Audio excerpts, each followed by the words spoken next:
मीरपुर नाम के शहर में तेजस अपनी पत्नी नीरू के साथ रहता था। पति पत्नी दोनों ही नौकरी करते थे। एक दिन तेजस गांव अपनी माँ के पास फोन करता है। हेलो, प्रणाम माँ। जीते रहो माँ, तुम दादी बनने वाली हो। अरे वाह, ठीक है बेटा, मैं कल ही आती हूँ। जब माँ जी शहर पहुंची तो बेटे बहू ने बहुत अच्छे से स्वागत किया।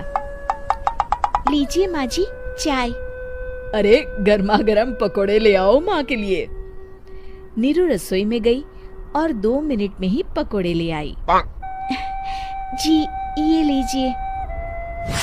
बहू जादू से बनाए हैं क्या? अभी तो रसोई में गई थी। यम्मी।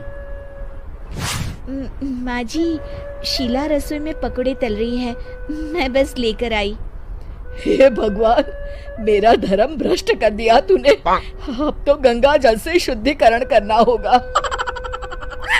दूसरे दिन, माँ जी मैंने नाश्ता बना दिया है, ऑफिस जा रही हूँ। पर अभी तो घर का सारा काम पड़ा है। शीला आती ही होगी, झाड़ू पोछा बर्तन कपड़े वो सब कर लेगी। हमारे जमाने में घर का सारा काम हम ही करते थे। जी माँ जी, आप बहुत होशियार हैं, मैं घर ऑफिस दोनों नहीं संभाल पाती। तो जरूरत क्या है घर से बाहर जाकर चाकरी करने की? वैसे भी घर का काम खुद करने से घर में बरकत आती है, समझी? पर माँ जी। पर वर कुछ नहीं, इस महीने की पगार मिले फिर ऑफिस बंद है। हाँ। रात को नीरू तेजस से कहती है, सुनिए जी, माँ जी बोल रही थी कि मैं नौकरी छोड़ दूं। वैसे ठीक ही तो है, अभी तुम्हें आराम की जरूरत है। फिर भी आराम कहाँ, शीला को छुड़ाने के लिए बोल रही थी। तो अब 24 घंटे में इतना काम तो कर ही सकती हो। पर जॉब पसंद है मुझे, घर पर मन नहीं लगेगा। अगले दिन जब दोनों ऑफिस के लिए निकल रहे थे, मेरी तो कोई कीमत ही नहीं है इस घर में। माँ जी, आजकल महंगाई बहुत है, रहन सहन भी बदल गया है, दोनों नौकरी करते हैं तभी ठीक रहता है। अच्छा, तू कहना क्या चाहती है? मेरा बेटा तुझे बिठा के खिला नहीं सकता? तू ही इस घर का खर्च चला रही है, हैं? नहीं माँ जी, मेरा वो मतलब नहीं था। मतलब खूब समझती हूँ, ये बाल धूप में सफेद नहीं किए मैंने। हाँ। अब तो ये रोज का काम हो गया था। तेजस भी रोज की झिकझिक से परेशान हो गया था। एक दिन उसने कहा, नीरू, वैसे भी तुम्हें मैटरनिटी लीव मिलने वाली है, तो अभी से ही छुट्टी ले लो। पर क्या, मेरी सैलरी अच्छी खासी है। आखिर नीरू ने रिजाइन कर दिया। जब बच्चा हुआ तो घर में सब बहुत खुश हुए।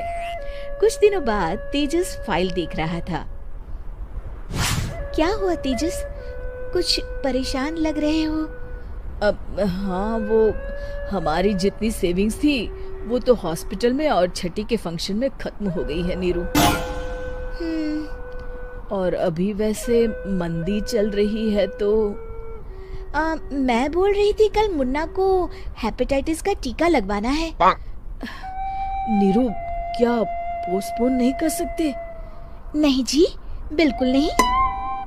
अब तेजस को समझ में आ रहा था कि उससे गलती हुई है। पैसों की कमी का असर घर के माहौल पर भी पड़ रहा था।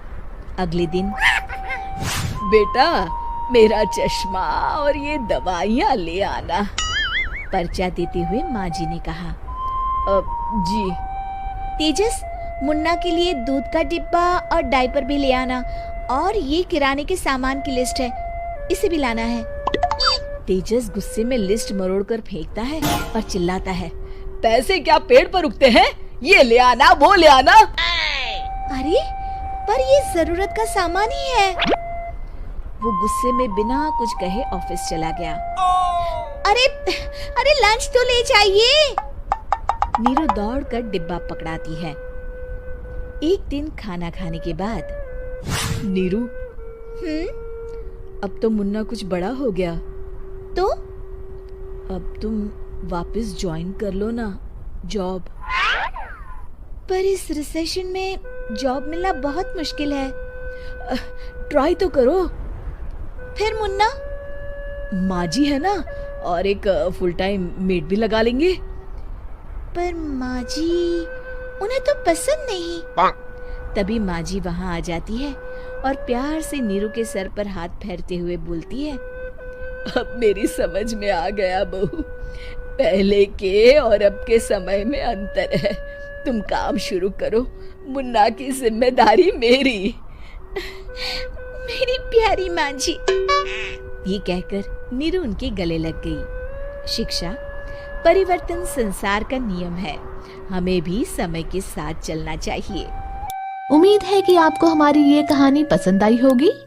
कृपया हमारे चैनल को सब्सक्राइब करें और सभी अपडेट्स के लिए बेल आइकन जरूर क्लिक करें। और हाँ, वीडियो लाइक और शेयर करना मत भूलिएगा। Bye bye.